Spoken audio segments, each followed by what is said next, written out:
Hello, can say good afternoon already.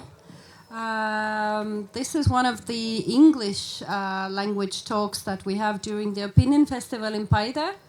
Everyone is welcome to join, and it will be streamed live on Estonian World as well. So today the topic will be sharing is caring, neighbors for Ukraine. The war has been going on for almost 6 months, end of August now, and I think we agree that all of Europe has been united in in helping Ukraine, and we have different ways of doing this. And one of the levels how we are helping Ukraine is through the different NGOs for all over Europe. So, as a short introduction, today we have with us participants from Slovakia, Romania, Poland and Bulgaria. So I'll do a short intro round and go further with the questions. And the audience, as few as they are welcome to ask any questions later as well. So we have with us today, let's start from that side. So we have with us Luca Ciobotaru from Romania. Welcome. Thank you. Luca is the president of the association Civic Radauti, and it's a grassroots association aiming to foster civic participation, promote civic education in northeastern Romania, and it was founded in 2017, so 5 years old. And Civic Radauti has also been involved in the relief effort at the Romanian border with Ukraine since the beginning of the war and the crisis in February and March 2002. And you have reached so far thousands of people through cross-border assistance, right? And Luca himself is currently a PhD student at the University of Bucharest in the field of human rights and constitutional law. And he has a lot of experience in both public and non-profit sector related to open governance, active citizenship, and community organization. Welcome, Luca. Thank you. Thanks for having me. So the next one we have George Bogdanov from Bulgaria. Also very warm welcome. I hope the weather is as nice as in Bulgaria. George is the executive director of the National Network for Children in Bulgaria. And he has a PhD in sociology, anthropology, and art science from Sofia University. And he has a similar background as Luca, working with civil groups, NGOs, the Roma community in Bulgaria, and also with isolated communities and in means of the approach for development of the communities as well. So we definitely have some Roma people in Estonia as well. So it's a little bit similar here. George has already worked as a consultant for the charity Know-How in Great Britain, as an evaluation consultant for UNICEF and the World Bank. And he's a socio-economic expert in the field of anti-discrimination and also social inclusion consultant for Bulgaria and part of the management board of Eurochild. George is also an author, co-author of a number of reports, researches in the sphere of child welfare, civic organizations, poverty, social inclusion, health, social services. So very, very impressive, George. Yeah. Thank you for being here. Thanks. We'll continue with Marta Szymanderska from Poland. As we all know, Poland has the largest border with Ukraine, so they've done incredibly a lot of work to help their neighbors. Marta is a coordinator of activities on the Polish-Belarusian border so far through the Ocalenie Foundation. And since August 2021 already, she has continuously provided assistance to people crossing the border, so already way before the war, working to monitor and counteract illegal pushbacks carried out by Polish border guards. And she trains and coordinates humanitarian aid workers in Podlasia Forest. And Marta has a degree from Applied Sociology and Social Anthropology in Humanitarian Aid at the University of Warsaw. Yep. Welcome. Thank you. And last but not least, we have also Michaela Bobudova from Slovakia. Michaela has studied as a both bachelor and master in the Faculty of War Studies in King's College in London, and trained at the Hague Center for Strategic Studies in the Netherlands. And you have also collaborated with the Arab Institute for Security Studies in Amman, Jordania. And in Slovakia, she's worked in the area of international security, development, and also in an initiative to resettle refugee families from Syria and Iraq. She co-founded and became the director of the civic association Marina, which assists refugees and migrants integration process, raises awareness about migration and integration. So Marina is actually amongst the leading organizations supporting the reception and integration of refugees coming from Ukraine, both at the border and in various cities across Slovakia. So thank you, everyone. So let's start, first of all, with the question, how has the war in Ukraine affected your country the most? What are we all have a little bit different experiences all over Europe. Some of us have a very long border or a very close border with Ukraine. Some of us, like Latvia and Estonia, are a bit further away. But we are very much involved, and we have a lot of Ukrainian friends and colleagues. So how has the war affected your country the most? What are maybe the most surprising issues? And maybe we can also talk about what has been the positive aspects of the refugee crisis, so which is a direct result of the war, of course. Well, once again, thanks for having me. It's a real pleasure to be here, and I'm really happy to join this festival with a big tradition ahead. In Romania, just a few elements of context. We have a border with Ukraine of 650 kilometers and 4 crossing points. And since the beginning of the war, Romania received more than 1.5 million, the second country after Poland, as incoming flux of refugees from Ukraine. This experience was very complex, and it was completely new, both for Romanian citizens, but for the civil society and for authorities as well. And the implications were from a military perspective. For example, Romania decided to supplement the budget for the military defense. From an economic perspective, the war made the current implications of inflation and all the economic effects even stronger, and they were felt by the population. And at the same time, from a civil society perspective, it was a challenge and an opportunity to grow as well.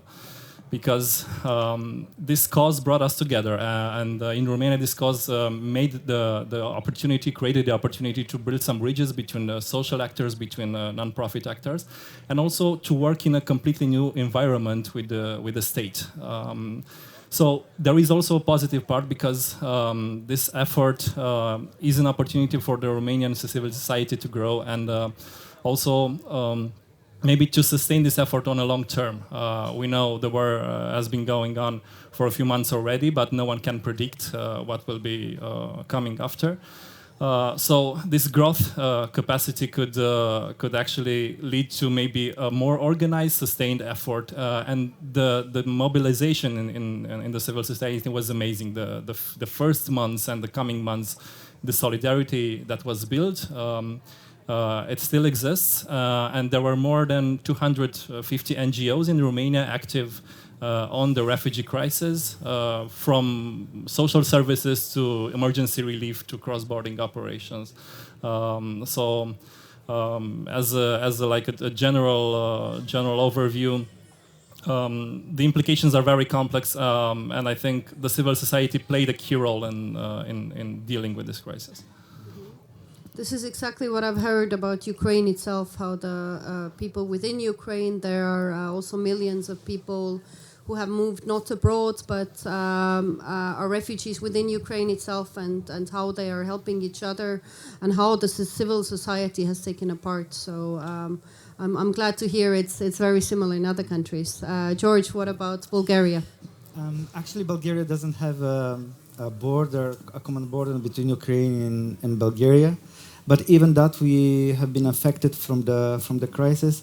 Mainly, the Ukrainian refugees came through the Romanian border in the northeast of Bulgaria, and it wasn't expected as everybody. But the war brings a lot of issues in the country.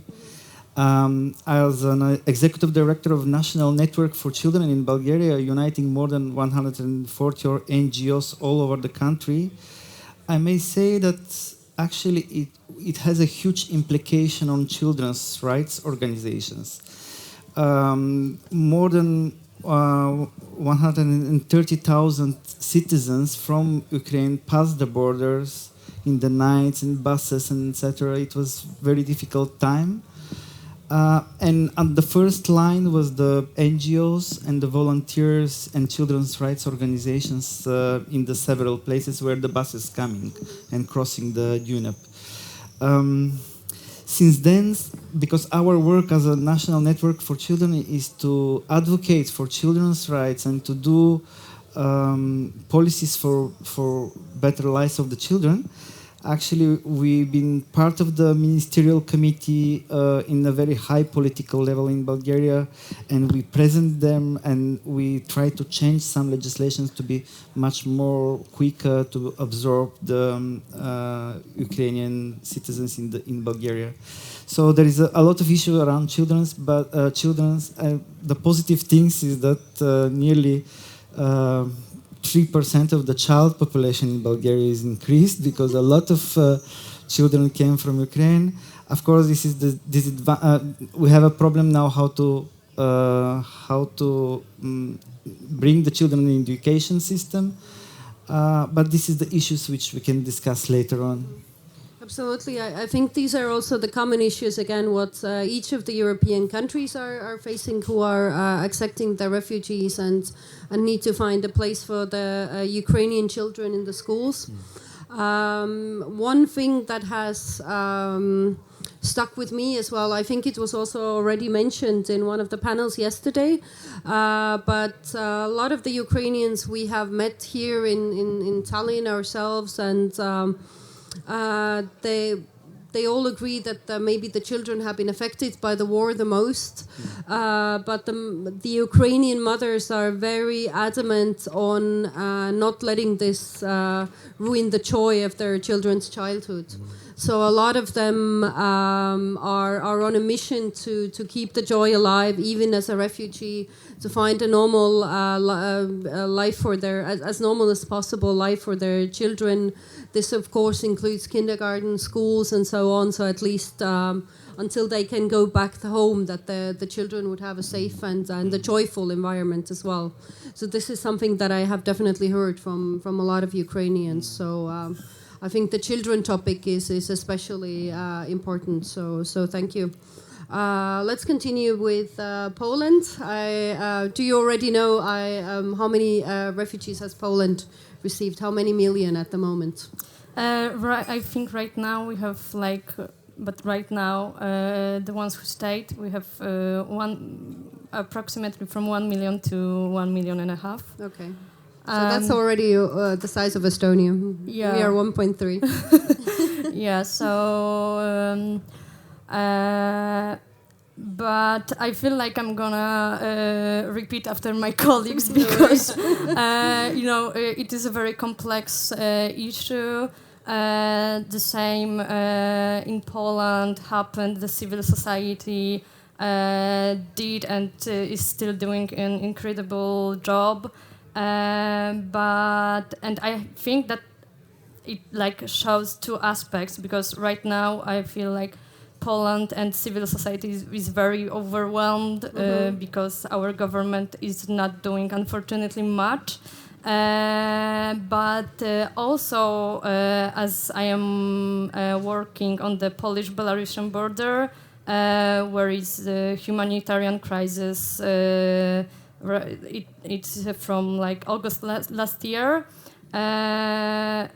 which is and also was a very big challenge for the civil society, and maybe positive aspect of the invasion was that it gathered civil society on one goal, on one topic, and like pretty much everyone wanted to help, wanted to do something. So on one hand, of course, this is beautiful because it is nice to see that we as a country can do something together and provide that big help. But on the other hand, of course, this is very, very overwhelming and dangerous, I think. Absolutely. We've all heard the threats of the a certain Russian politician towards Poland and the Baltics as well. But I think you're doing a great job. Personally, I've spent also. I haven't visited your countries in a while. It's been a few years, but I've definitely spent a lot of time in Poland this year as well on the way to the Ukrainian border, and I can say the Polish people are doing an amazing job. Even very small things sometimes that make a difference. So I think you are also the largest country, of course, or one of the largest in Europe, and definitely the largest in the panel. But we'll get back to Marta's experience at the Belarusian border later as well. It's very interesting and a little bit different what she's doing. But let's continue with Mihaela. How is the situation in Slovakia? I think also I just to provide some context for how Slovakia is dealing with the situation in Ukraine. To this day, we have almost 700,000 people who have crossed the border into Slovakia, but the data doesn't show repeated incoming, so we have to take this number with a bit of salt. When it comes to the people who have applied for the temporary protection status, which is an indication of their will to remain at least for some months or some time ahead, we have had almost 90,000 of them applying, of Ukrainians planning to stay in Slovakia. I think when it comes to the impact of the war in Ukraine, it's basically been said here, but it has deepened the issues and exposed the issues that we have already had in our society, especially when it comes to the area of inclusion and integration of refugees and migrants, whether it's from kids through education system, accommodation, integration into the labor market, basically across all areas. So that would be the bad thing that's happened. But in Slovakia, I'm happy to say that, although it's just a sort of a first impression, is that it has created momentum even within the government to start creating or establishing services and strengthening institutions that should support this inclusion and integration of Ukrainians coming through. So what I'm hoping is going to happen is that we won't lose this momentum and we will continue to provide better and better services. And I think it also has showed the government that it needs to cooperate with the civil society and that we are irreplaceable and we can be extremely helpful, especially in situations like this. Yeah, maybe let's follow up with a very similar questions. And how has, in general, these processes have been for your organization, for also your NGOs and civil society in a more larger scale? How has who has helped you? How have you done the fundraising in your country? Is there a lot of public support right away from the government? Do you have to fight for the cause? Who are your main supporters? So maybe let's talk about that the war was a huge shock for most of us. I think it was a wake-up call for many countries, not all Eastern European countries, but a lot of the countries had to change overnight and find the means and so on to help Ukraine and first and foremost help the refugees. So maybe let's talk about the processes. Let's go back together. Back here. Yeah. I think our organization was one of the actually 5 organizations that was actually working in the area of inclusion and integration of refugees and migrants in Slovakia. It is a really small market in this area. So we've actually been incredibly lucky with having a lot of support being directed at us and to us without any extra effort having to be made. So we started some of the activities without knowing where we would get funds from, but we went into it and eventually were able to get enough financial support for everything we do. I think a really important thing that happened, and I'm sure that it happened probably in your countries as well, is that a lot of international organizations started coming into our country and offering implementation partnerships or financial support to deliver our activities. So currently, basically, I think 80% of everything that we do is being supported through international organizations such as the UNHCR, UNICEF, and so on. So when it comes to that, I think we are able to get enough support in the civil sector and from international organizations to deliver our activities. Where we are facing the most resistance is from the government side. We are together, these 5 organizations, we have prepared a policy brief in early May, basically giving recommendations to the state in every area, again, accommodation, education, and so on, suggesting what should change. And the Prime Minister and the President, they have welcomed these policy suggestions. However, when it comes down to the execution, to the ministerial level, it has found resistance, and it's so much more difficult to actually get them into practice. So that's where we're facing most resistance. But I'd also just add for context that while our organization, maybe a few others, were lucky to find various supporters and fundings, I think who really struggles is municipalities and other sort of smaller or less recognized organizations and communities that are supporting this effort. What about the Slovakian people? How has the approach been? Is there like fundraising, crowdfunding? Are people coming together to help within their own community? Yes, there is. I mean, again, I think we've all experienced it, but especially in the beginning, there's been an overwhelming support and solidarity. I think it has lasted at this sort of the highest level maybe until end of March, and then it sort of started to weaken a little bit, I mean, understandably, but there is still, you can find probably in every location across Slovakia an active community or an active fundraising campaign. Yeah. What about Poland, Marta?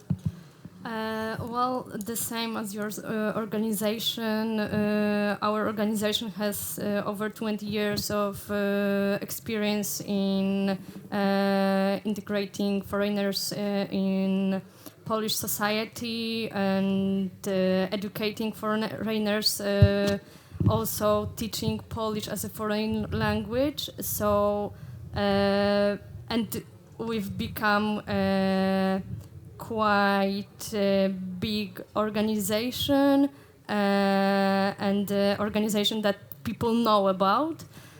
So for sure it was much easier for us to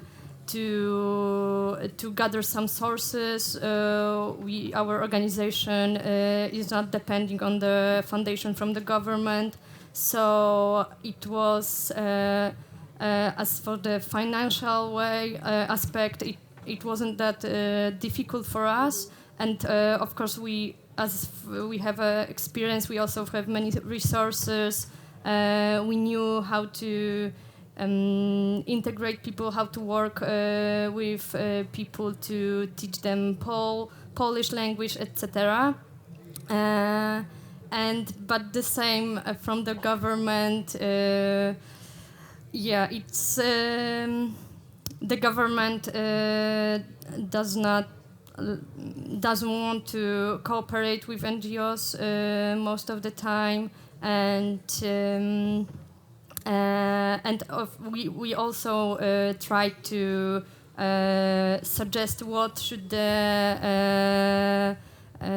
migration policy should look like, but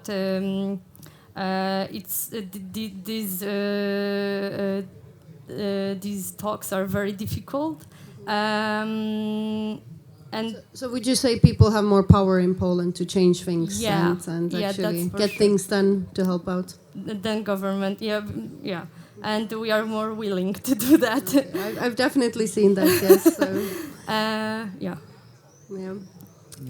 Yes, let's continue again. How is the situation in Bulgaria? Actually, Bulgaria is in a quite difficult situation because for the last year and a half, we will have this year, actually in October, the fourth election, which is the fourth parliamentarian election, which makes the war and the effects of the war much more difficult if we have a stable government to face this problem and to discuss about it, and to really to come over all these problems. Just we recover from the COVID-19, and then the war started, and that was the completely new government and new people who don't run the country before. It makes really difficult for them to organize themselves. But even that, they succeeded to do a so-called coordination unit with the Ministry of Council. And we've been part of this coordination unit and started to work together with different ministries and things. But there is a huge people from the ministries against these new people which came to the power and become a real mess for the situation. But even that, they succeeded to do a lot of things, even as a new people. In terms of NGO sector and what's happened with the children's organizations, basically the Bulgarian NGO sector is left alone on these battles. Okay. There is no international NGOs to help or to do anything about the issues of refugees and children who are based in Bulgaria. And this is really a huge problem for us because we have to maintain or work within this kind of resources what we have it now. Even more, we started to have our own fundraising activities to help people. Our government decided to give to every person 40 leva, which is 20 euro per person for the refugee to be kept in the hotels, which was great. But this is for food and for accommodation. But after that, there is no other things like educational activities or pampers or medicines or whatever. And these people come with a huge problems with their own, and the rest it helps from the NGO. So we did a campaign immediately after the war. We said to our individual members, individual donors, that for the next 6 months, all the individual monthly donations for the National Network for Children will go to Ukrainian children there. I mean in Ukraine, because we have a lot of signs from our partners there that they're facing a huge problems like moving orphanages from one place to another one. So we supported the partnership for every child in Ukraine, and also Women Consortium in Ukraine, and they're doing a lot of work on healing and making psychological intervention with women who face the awfulnesses of the war. So this is basically what we did. But I'm absolutely agree with Michaela what says that it's actually the war is deepening our problems what we face before. In some cases, we have cases with children with disabilities, for example. We have to find other countries to move them to Germany or other countries, really to make them safer, because we cannot find, for example, a medical food for these children, even that we raise the money for such disabled children. Absolutely. I think the war brings out the, so to say, shortcomings of many things as well as different countries, since we have to face these issues now.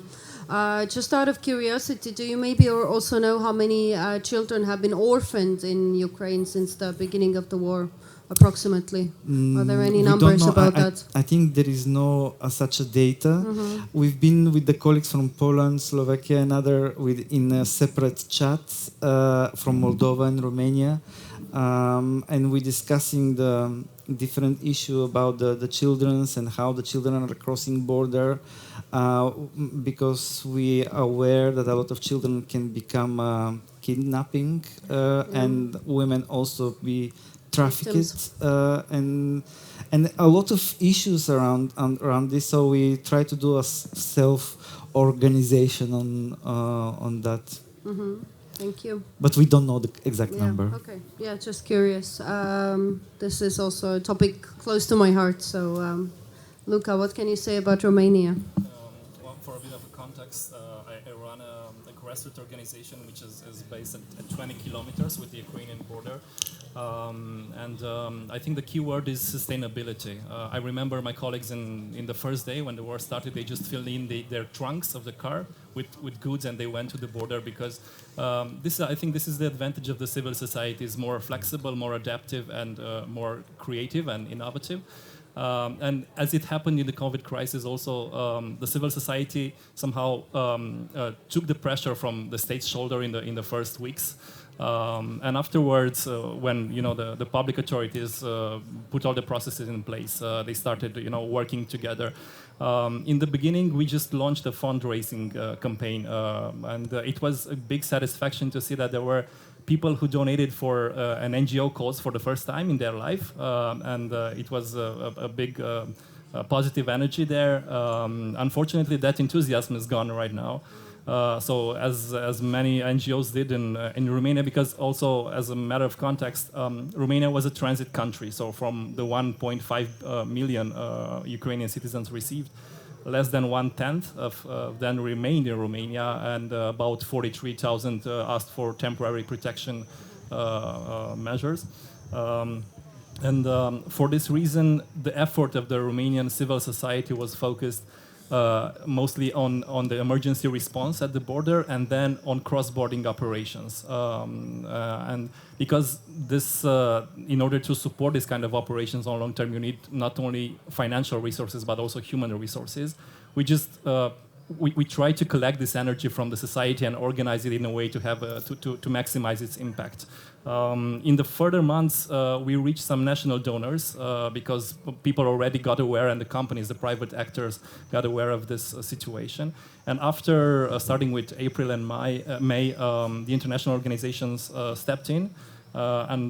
Right now, I think 90% of our work is based on the support they do. We managed to send more than 130 convoys to Ukraine, reaching from Kiev, Kharkiv, Ivano-Frankivsk, and some other areas, and also maintain that support at the border, which would not have been possible without the financial resources, but also the human resources. And the city we work in is a bit bigger than Paide, so it's not very easy to find qualified human resources and to use some people who have their full-time job, and at the end of their work they start doing communication, fundraising campaigns, and everything. Absolutely, I agree. The human resource is a very large part of that. We have seen that also in Estonia. There are people volunteering besides, for example, just as an example, to go to the bus station late at night around 2 or 3 a.m. when the buses from St. Petersburg arrive with the Ukrainian refugees, to help them to get them to the refugee centers in Tallinn. And with most of us having a full-time job, it's very hard to get up at 2 or 3 a.m. and so on. So the human resource has been the most first of all, the most important one, but also ones where we have definitely also seen the how people come together and want to help, and I think we agree it's the same in all the countries.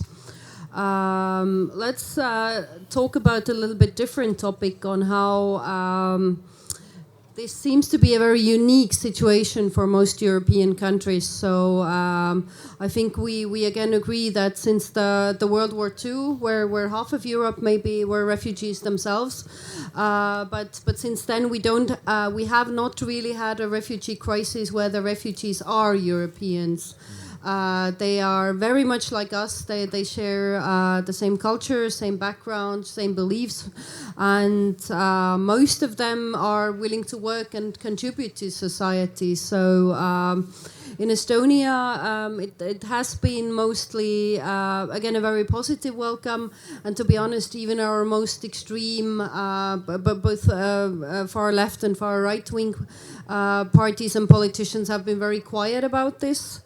So my question based on that would be, again with Romania and Poland, they are your direct neighbors, of course, makes it even a bit closer.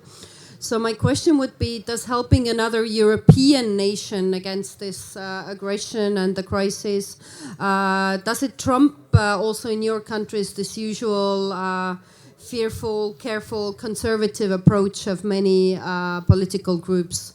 What are the main opinions in your country based on that? So it's a very, very different situation from the previous refugee crisis from Syria, from countries not so close to us, let's put it that way. George, you already. I think disinformation and propaganda keep going on, even that some of the far right or far left politicians are not directly going and speaking about the war, but during this crisis in Europe, and especially in Bulgaria, in our society, we faced a lot of problems regarding the propaganda and disinformation coming from two main roads. One is from Russia, but another one is far right religious organizations in America. So children's rights was really abused all the time during the COVID, even before COVID, with the Istanbul Convention and etc. etc.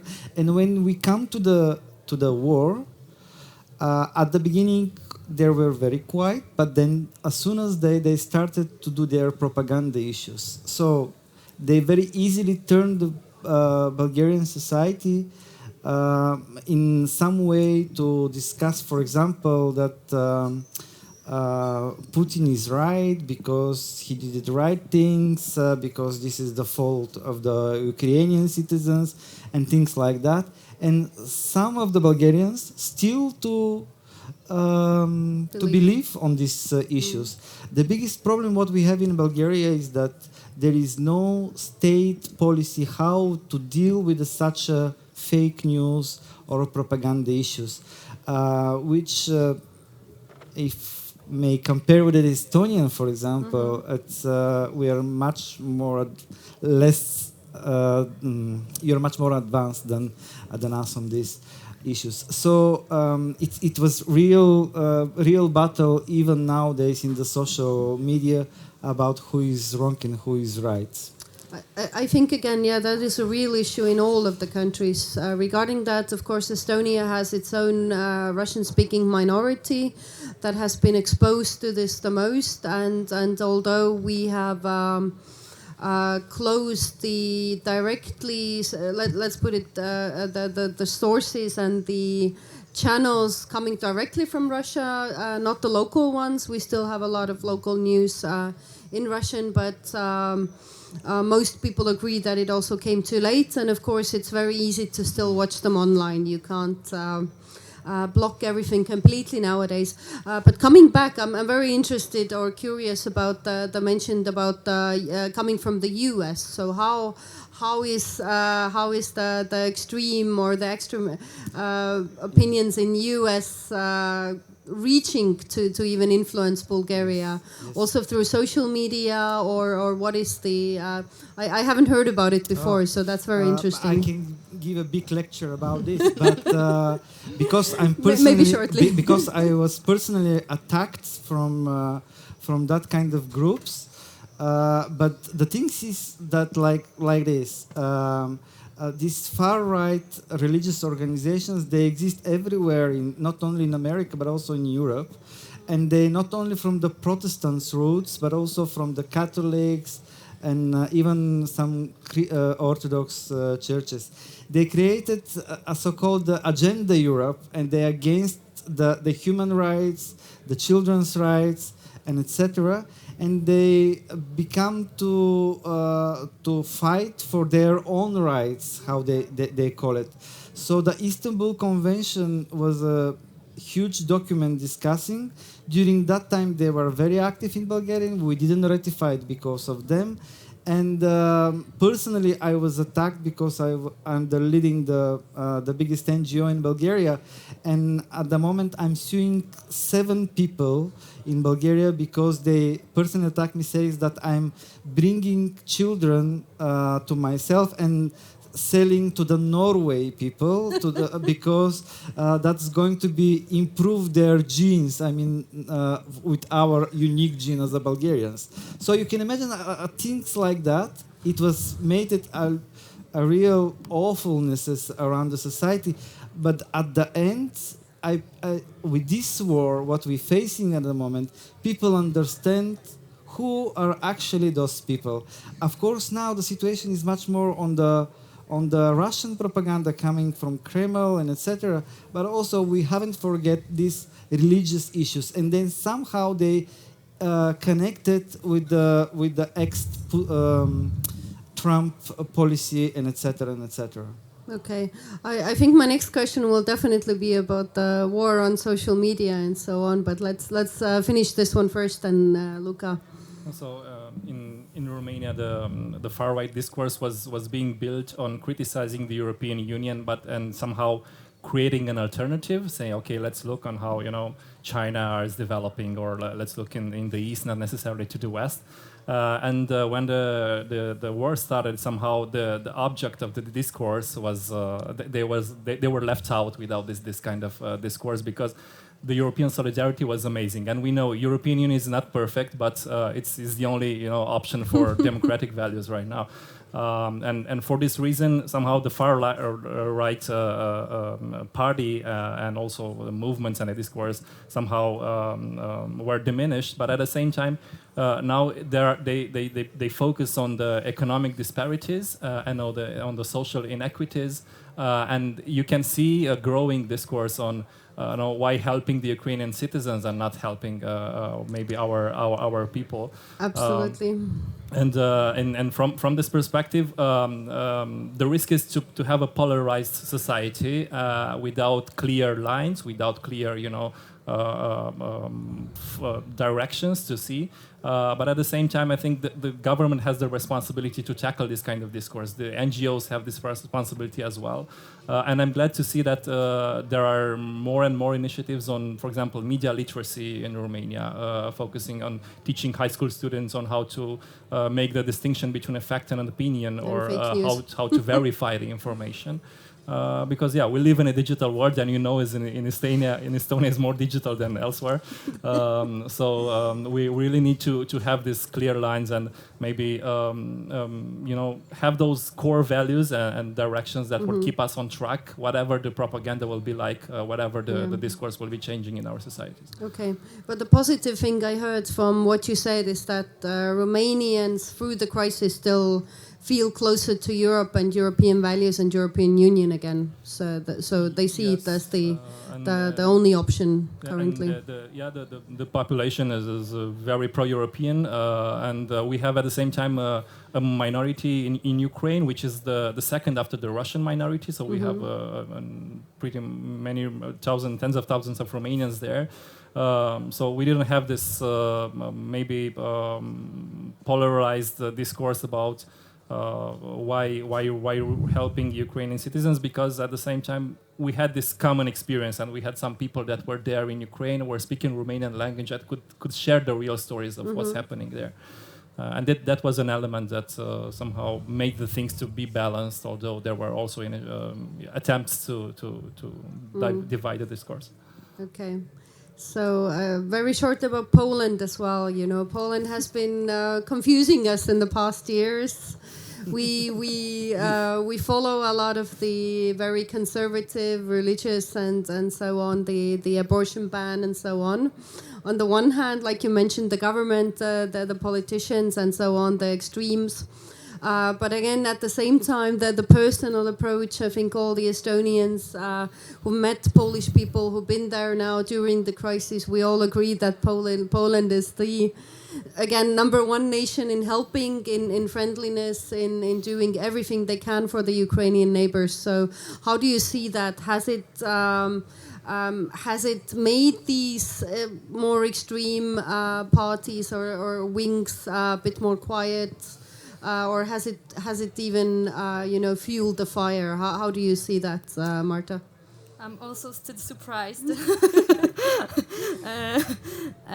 But in this question, I have to mention the Polish-Belarusian border of too, because on one hand we have people who are crossing the border from all around the world, from Yemen, they are from Syria, from Afghanistan, from Sudan.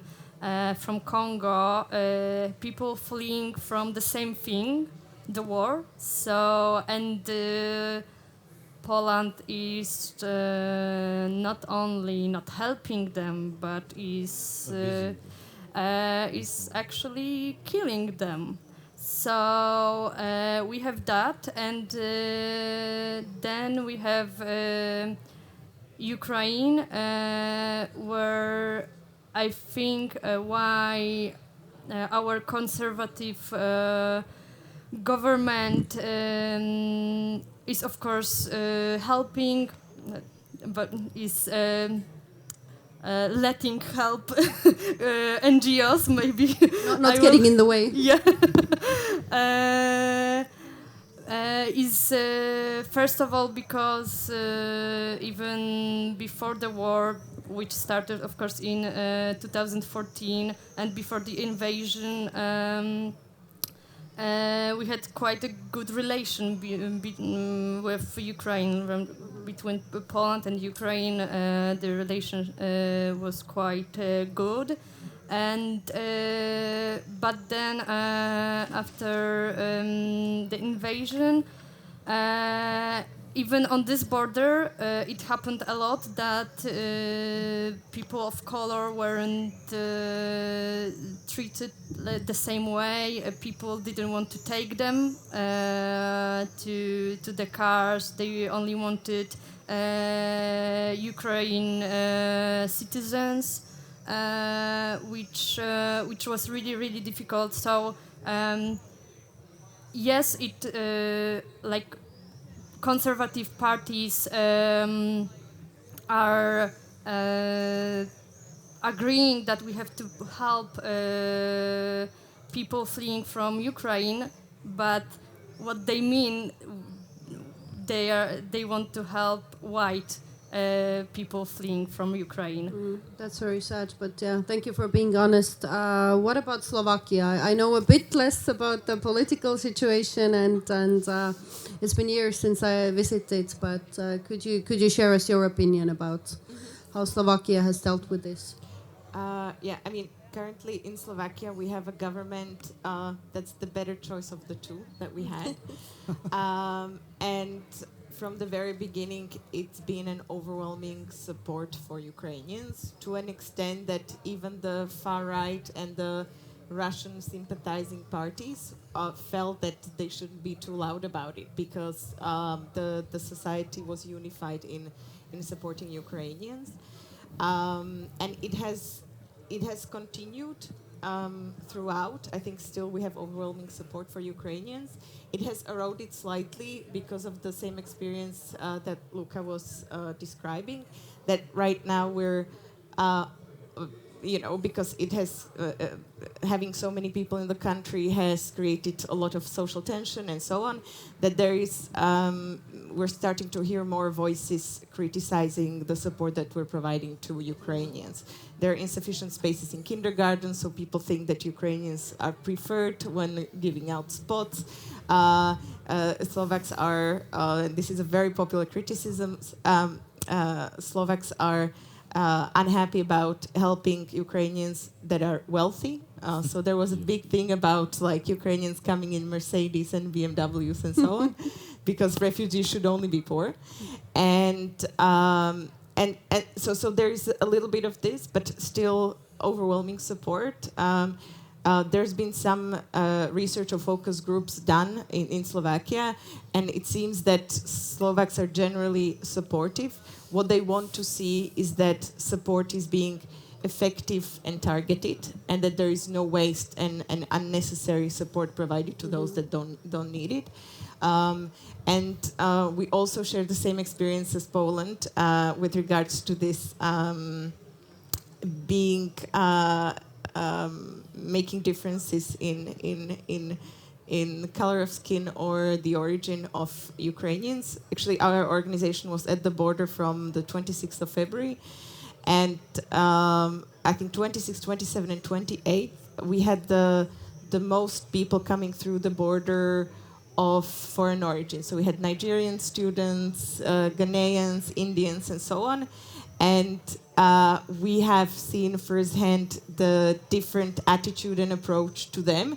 They were treated differently at the border, and they were also treated beyond the border differently by the organizations and by the people that were present there. And yes, we had the same experience that they were expecting white women with children, maybe seniors, but this was something else. Yeah, so I can already see from this or hear from this discussion that we do have a lot of similarities, a lot of similar issues regarding also how the refugees are being treated.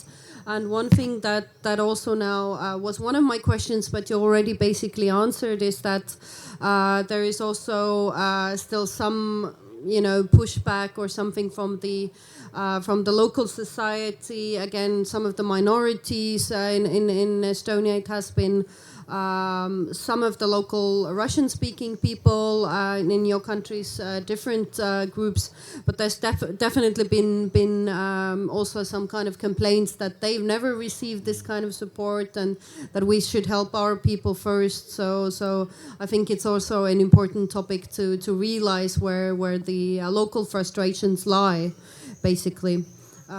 Do you want to say something? Yeah, I was just related to the last question. All of the panelists here have a lot of years of experience and background on working on these topics, and I think somehow the legitimacy is different when you already helped those communities in the past, and now you can say, okay, we have an emergency crisis.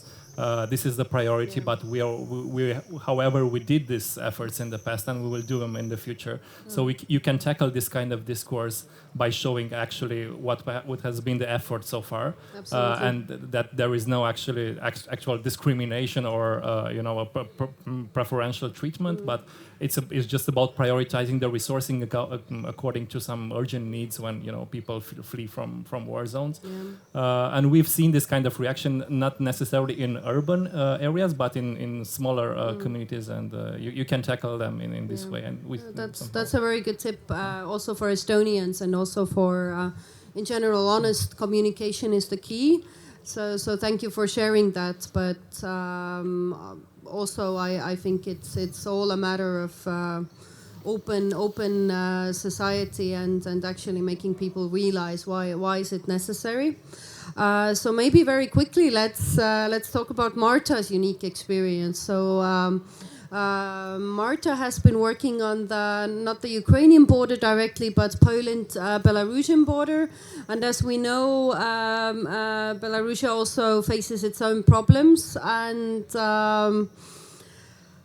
maybe you can tell a little bit more about the experience and how is it working with the Belarusians. So again, personally, a lot of the people I know, that the Belarusian people have escaped to Europe already before the last elections and the demonstrations. So I'm a little bit biased because most of the people I know live outside the country. We know there is a political opposition that is being very harshly treated, and a lot of them escaped. So how has and at the same time we don't really see Belarus joining this war directly. So they are still holding back. and I think if you can agree with me that the society is quite divided there. So what are your maybe general experiences so far? Why do the Ukrainian people even choose to go via Belarus and so on? So. Okay, so well, the regime in Belarus is overwhelming, but I will focus on the situation at the Polish-Belarusian border, which is happening from August last year, when Belarus created this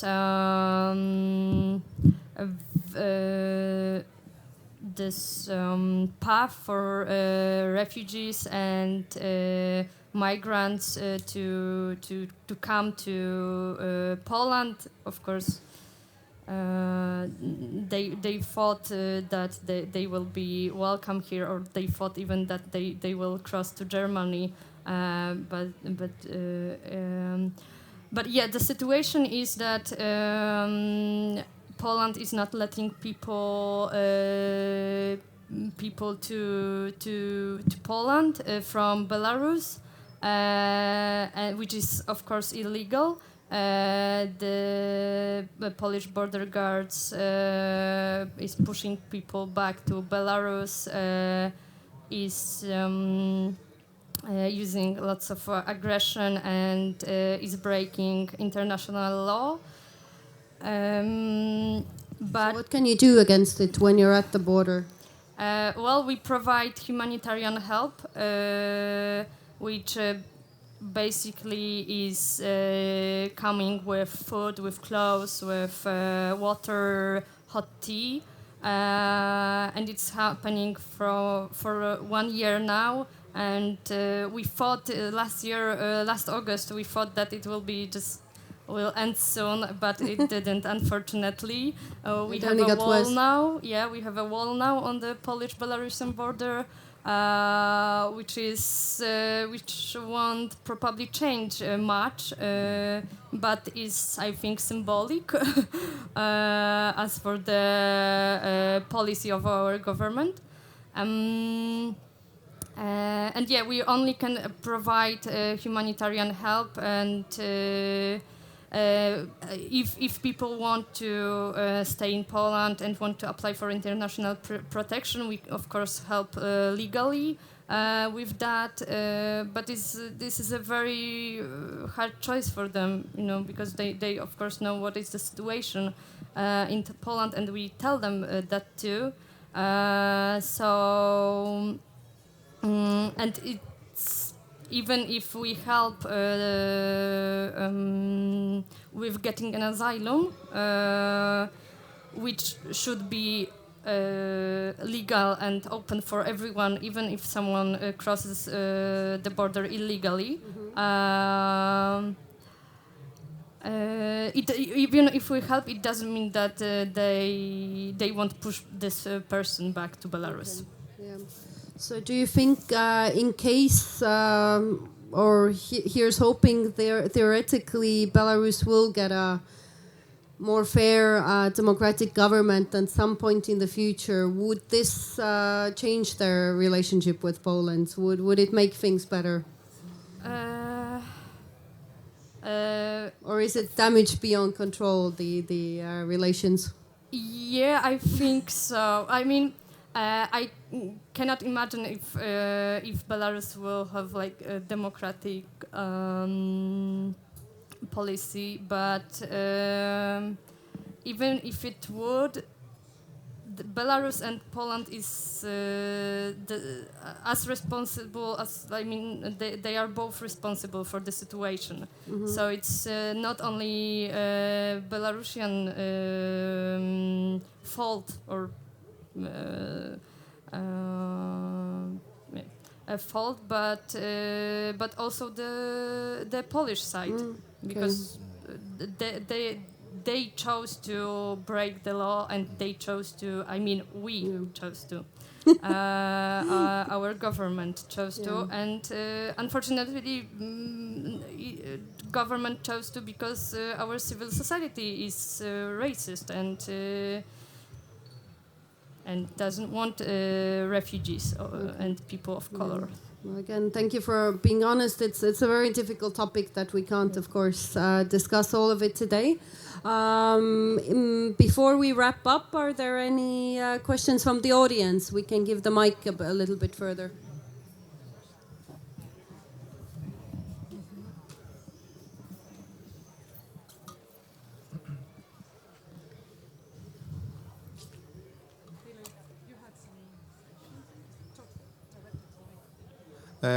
Thank you everyone for this panel. It's greatly appreciated. My name is Adrian. I'm from a Norwegian organisation called the Norwegian Association for Youth Mental Health, and we've just been discussing what we might be able to do to help Ukrainians who are displaced around in European countries. One of the things that we do in Norway is that we provide a chat line for people. And I wonder if there is an opportunity for us to take part in and potentially be able to fund an effort to provide support in Ukrainian across Europe to displaced Ukrainian refugees. And if you think that would be viable with Norwegian funding, and if there are people, NGOs, organisations who'd be able to participate in a project like that.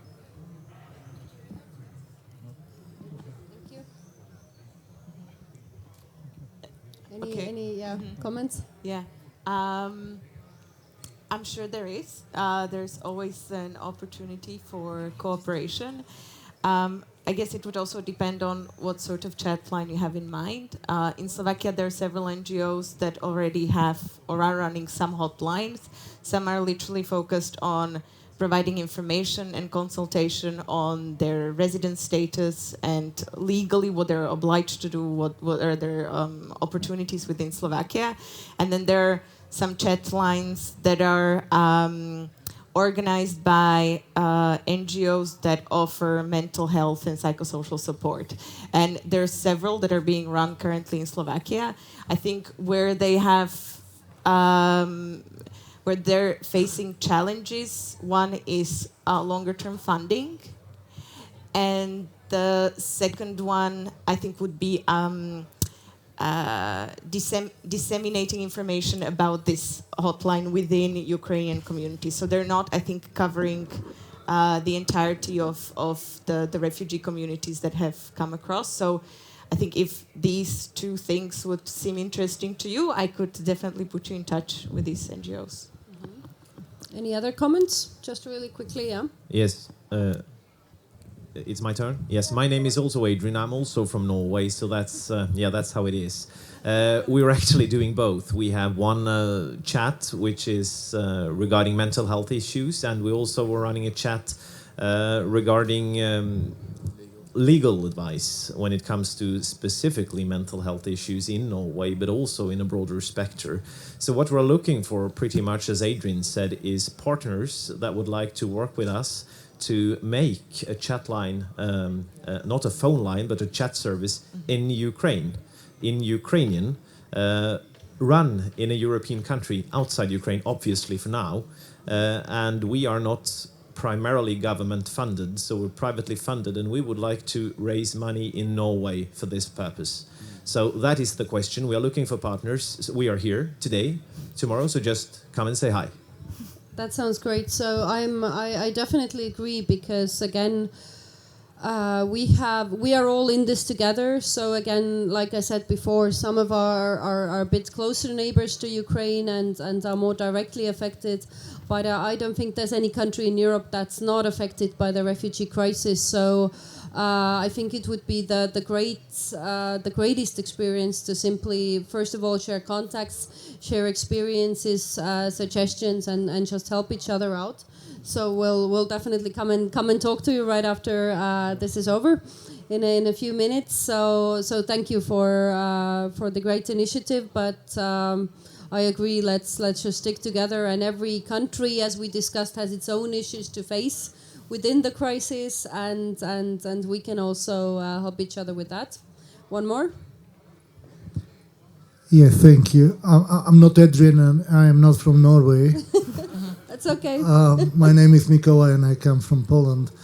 And I wanted to ask all the panelists about the issue of the labor market and the impact of refugees on the labor market. How did it or has it impacted the labor market? That what will be the impact in the next month or years? Because the thing is that well, my expectations are that the war will last. I would like it to finish as soon as possible, but I am afraid that it will last quite long time. So I would like to know more about it, especially from the other countries than Poland. But I am also interested in the Marta's point of view. Thank you. Thank you, Nikolai. It actually goes well together with one of my last questions. So again, like we already mentioned, there might be some all kinds of refugees or cliches that I think even one of our politicians in Estonia posted that, what do you mean they're refugees? They have really nice clothes and mobile phones. But to be honest, again, it is a different crisis. So a lot of the refugees from Ukraine are actually highly educated. They're intelligent. They speak European languages already, mostly also manage in English. And they would, and it's also a unique situation that they really do want to work. Contribute to their experience and the skills to their new country instead of just waiting for benefits. So at least again, this is what the Estonian experience has been mostly. So I will tie my question to yours, Nikolai. So what is the situation on the labor market? What are you doing to integrate the Ukrainians best? And also in a broader picture, how can all the receiving countries in Europe really best benefit from this, benefit from the Ukrainian skills and enthusiasm as well? Do you have any experience already? Do you see the broader picture? Most of the people who entering the country in Bulgaria, they are women with children, and mostly what they did is a kind of cleaning job or the job of the in the hotels, like waitresses and etc. etc. Of course, we have some people who entering the country with a higher education, like doctors, engineering, and etc. We try to integrate them in the society, but because of the legacy of the diploma, it's very difficult to engage them and to put them in the appropriate job for them, even that they could be a really high educated people. A lot of those people who left in the country, as I said, 130,000 people are just crossed the country, but then nearly 80,000 are within the country. So mostly of these people are poor, the education is not that higher, but they still integrated in the labor market as a child caregiver, givers or different on different issues. Even that we have some hospitals in Bulgaria, they accept doctors from Ukraine and they work together with them, but they didn't give them to do operations or different kind of things. So it's really helpful for those people to find job and to do something else, not just sitting in the hotels or homes and going back with the trauma of the war, what they have it. Absolutely. I think also, just as a side comment, it is definitely language issues. Again, Estonia has a Russian-speaking minority that can help, or at least it helps to start learning Estonian as well, since it's still the only official language that we have. And I guess in Poland maybe as well, Polish and Ukrainian still a little bit more similar than any other languages. So it would also be a little bit easier than to go to a country where there is hardly any Russian speakers or hardly any other touch points for both culture and language wise. Luca, you want to say? I will add a bit on what has been said. I think somehow there are two perspectives for those citizens who come from Ukraine and are mostly independent. Some of them are maybe working in the IT sector, they work remote and so on. But they also need, especially in urban areas, they need, for example, co-working spaces or areas where they could, continue their work even from Romania. As I said, about 10% of the incoming flux remained in Romania. And for the other part, for people who left their jobs in Ukraine, I just look at the numbers. In June 2022, there were about 6,500 people who got a job in Romania, and most of them were in manufacturing industry, then in construction for those 25% of the people, the men who came to Romania, and then also in the hospitality sector. But I think the capacity to integrate Ukrainian citizens on the labor market has to be improved, and there should be more open policies. The government recently launched a plan for integrating on the labor market the Ukrainian citizens, but I think this should be done in a participatory way with the expertise and the know-how of the civil society. Mm-hmm. So. Definitely, yeah. Do you have any comments? As for Poland, actually the only ministry that is doing something efficient is the Ministry of Labor. So it has some grants and workshops, etc. So this ministry knows that this is a very important aspect for people fleeing from Ukraine, and of course our organization is also helping people with finding jobs, etc. But it is very difficult, and before the invasion we also had many workers from Ukraine, and now it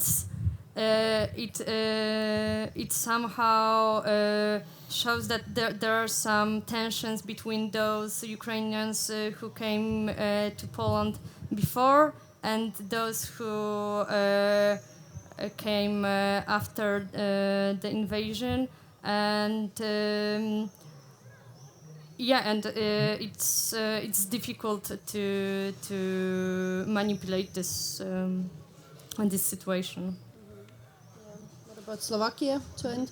I just yesterday watched an interview with the employers union, and they've announced that there is 100,000 unoccupied places within the labor market in Slovakia, and as I mentioned, there's 90,000 people who have temporary protection status, which means that they can immediately enter the labor market, because this is not usual with third country nationals. Half of them are in the working age, and so far maybe about 15% actually have a job, so the rest don't. And the challenges that we see, and I'd just like to comment, it is an amazing opportunity that we see here, to cover the labor market opportunities that are there.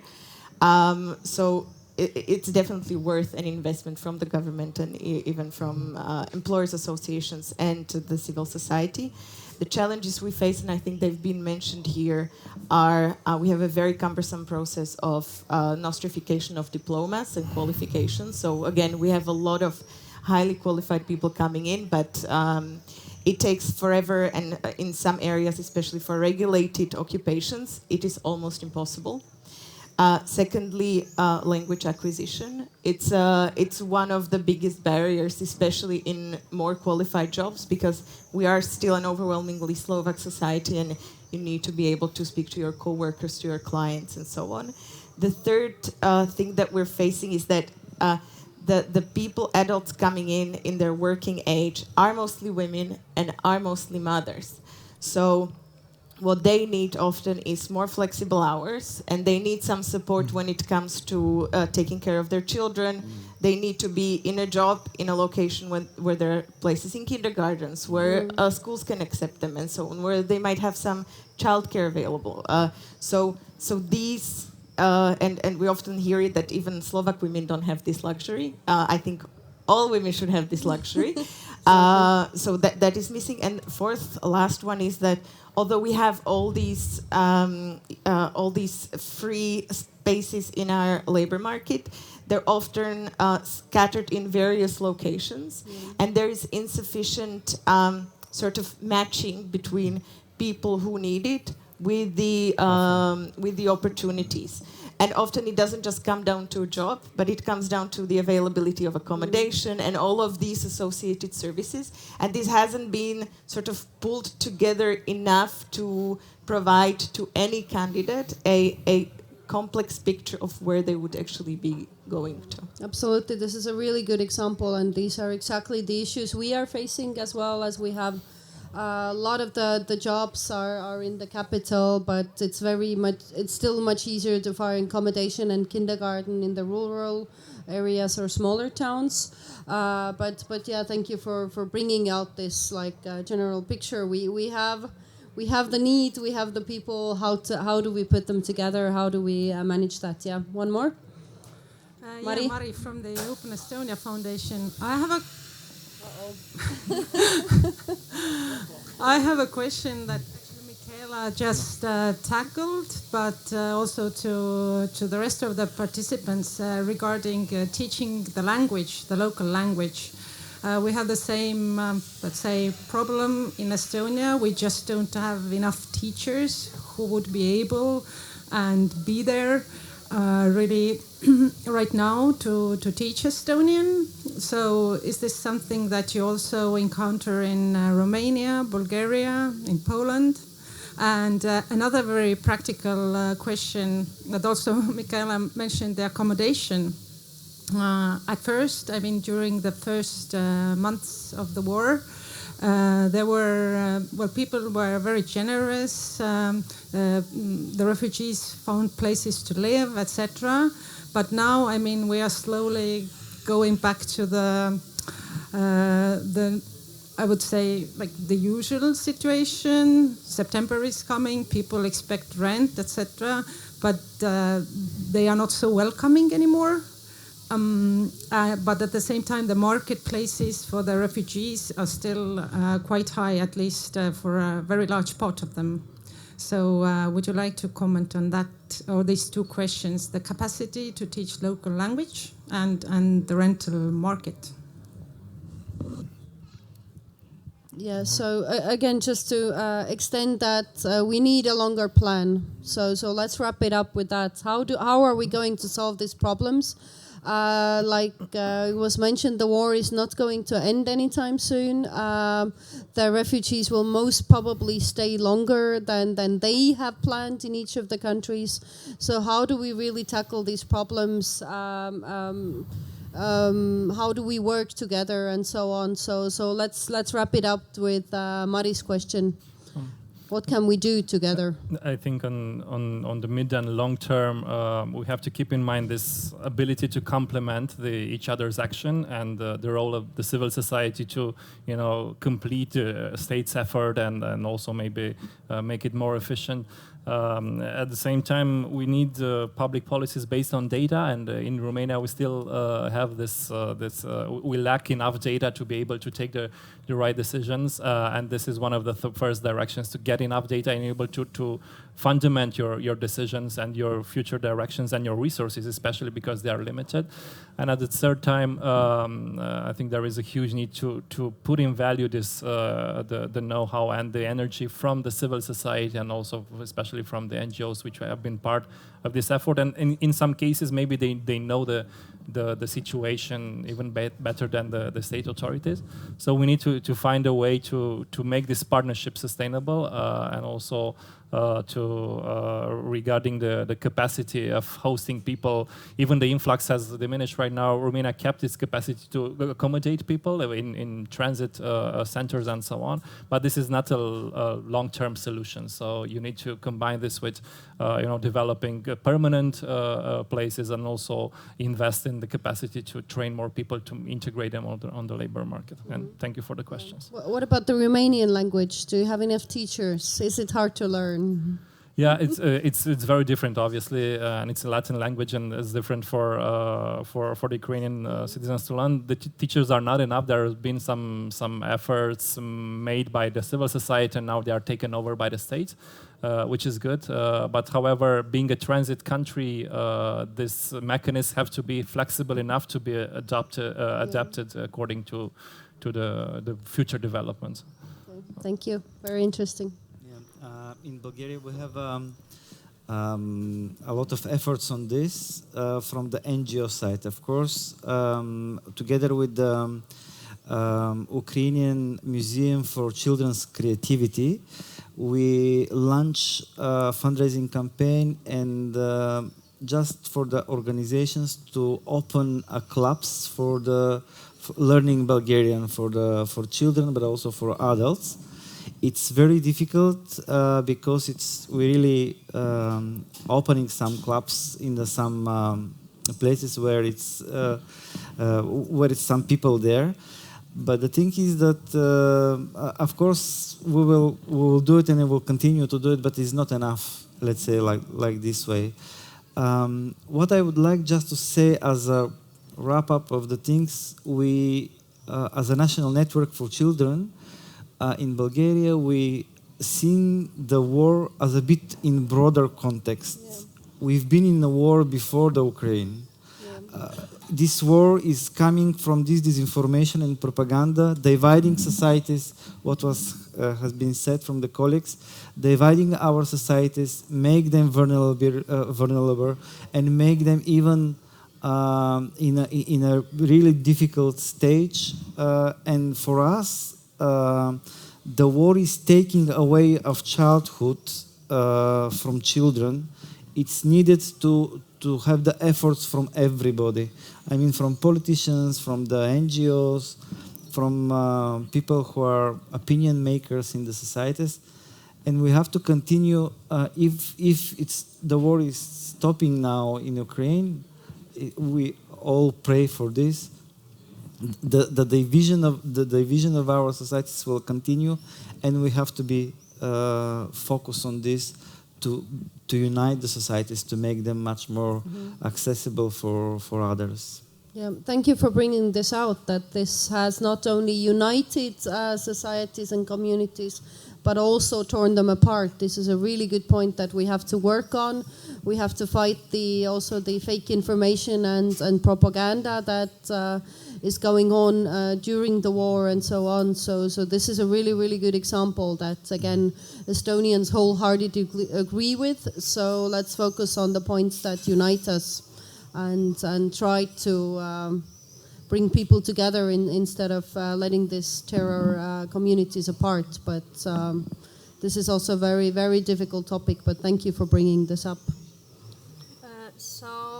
In the long term, I'd say that the most pressuring issues are education and integration, and but they have to be resolved systematically, not by grassroots initiatives such as teaching Polish language, because even though they may seem similar languages, learning Polish is very difficult, as people told me. So is Estonian for everyone else then, Finns. Exactly. There are many organizations, many people who are now teaching Polish, but teaching Polish as a foreign language isn't like an easy job to do. It's not something we can do naturally. So it has to be resolved systematically by the government, as the same for the accommodation. That was the question, and So there's still room in Warsaw. maybe not, but yeah, but many like temporary places for people fleeing from Ukraine are closing. For example, in Warsaw, we have one of the last ones that is still working, and I know that there is a plan to close this too. So because just we have to. And so these are the most pressuring issues, and I think it should be resolved by cooperation with from the government with NGOs, especially NGOs led by people with experience of being refugees. Absolutely. Yeah, and how is Bratislava and the rest of Slovakia? Like you mentioned, it's also a bit divided. Maybe I'll just address the need for language teachers. We definitely are facing the same issue. I think currently Marina employs maybe up to 20 language teachers, which work across 3 locations in Slovakia. We are being asked to train language teachers even beyond these locations. And what often happens is that lay people start teaching the language in various locations where sort of trained professionally is unavailable. So that we definitely see this, and we have various other issues with regards to the Slovak language sort of know-how and institutional base, or just generally. When it comes to capacities for accommodation, currently Slovakia is providing financial support to both private accommodators or owners of private accommodation and to hotels, boarding houses, and so on. It's a relatively generous package, actually, and it's been now offered until the end of September, and we're still waiting to hear whether they're going to prolong it or not. But I think they will, because it's taking too much time to decide, and we're pressuring the government to not make these or not announce these really important decisions last minute. I think with regards to longer-term perspective, and this is something that we've been advocating for in Slovakia, is that we are assuming from experience that the longer a war situation is ongoing in the country of origin, and the longer the people remain outside, the more likely it is that they will stay. Yes. So for any country hosting refugees, it is the smartest calculation to make. Absolutely. Is to look at it longer term and to think that these people are actually going to stay here longer term for years to come, and maybe indefinitely. So first of all, for Slovakia, and you already mentioned it in your notes, the temporary protection status should expire at the end of March. Exactly. So what we need definitely, and we're working on it in Slovakia, is to offer an option for a different legal status to remain in Slovakia. So we need to provide other regular options of residence for these people, and ideally to make the transfer as accessible as possible. And then secondly, we need to, and it was already mentioned here, we need to have a robust integration strategy which goes across all of these issues that were mentioned. Education is a big problem in Slovakia, but also accommodation, labor market, and so on. And one thing maybe that's especially a concern in Slovakia, and maybe it's not so much a concern in your countries, is that because the government has provided a lot of financial support for accommodation, and there is some financial aid as well, that we're facing in several locations and communities a passiveness and sort of reliance on support. Yeah. And the big thing for us, I think, will have to be a path to independence. And if there will be a cutoff point for when the government subsidies and support will end, we need to beef up any type of support that we can in order to help people to become independent and to get their own accommodation, jobs, get children to school, and so on. Yeah, there's a saying in Estonian, give them the fishing rod, not the fish. So thank you everyone very much. To sum up, I think we can conclude that again, we are all in this together. So like Marta said, we need to push our governments. We need to help our civil society to help. We need to work all together on that, and definitely each of the countries has its unique issues during the refugee crisis, but we all have a lot of common issues, problems, but also, as we spoke about, opportunities for both our labor markets, our societies. So I'm also very, very hopeful and positive that we can work on this together, and especially on the NGO level and civil society level in Europe, to keep sharing the experiences and working together. So thank you everyone for being so honest and straightforward tonight. A very big thank you to our sign language translators, Riley and Katie.